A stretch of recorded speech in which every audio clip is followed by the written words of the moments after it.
господа, добро пожаловать. Международный аэропорт Кольцово имени горнозаводчика Акинфея Никитича Демидова.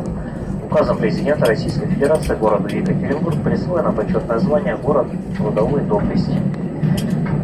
В целях вашей безопасности просим вас оставаться в своих креслах до полной остановки самолета и нашего приглашения к выходу движения самолета к месту стоянки займет 5-7 минут. Температура воздуха в аэропорту плюс 11 градусов. Местное время 13 часов 50 минут. По всем интересующим вопросам вы можете обратиться в представительство авиакомпании «Уральские авиалинии», которая находится в здании аэропорта Кольцово на втором этаже терминала А.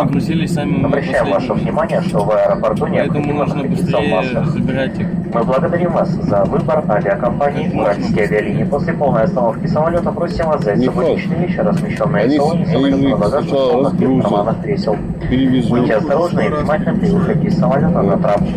Спасибо за внимание. До свидания. Welcome to Кольцово International Airport. Name after the Russian industrialist Akinfeev Demidov. Екатеринбурg was awarded the honorary title City of Label Value.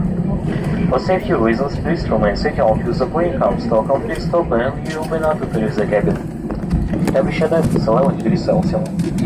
Local time is 50 minutes past 1. You can get less than this information at Hero Airlines office, which is located on second floor of Terminal A. Please mind the airports require passengers to wear face masks. Thank you for choosing Hero Airlines company. Please don't leave your personal belongings in the cabin or headphones and seat pockets. Please be careful while leaving the aircraft and stepping on passenger stairs. Thank you. Goodbye.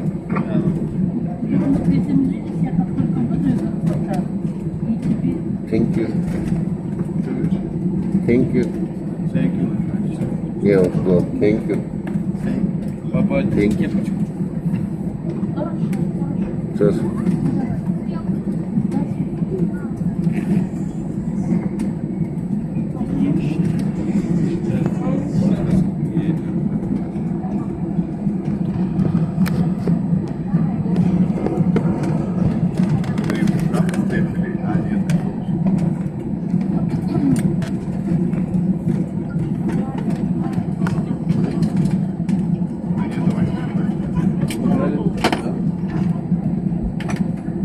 Папа, что делать? What position? Забирай.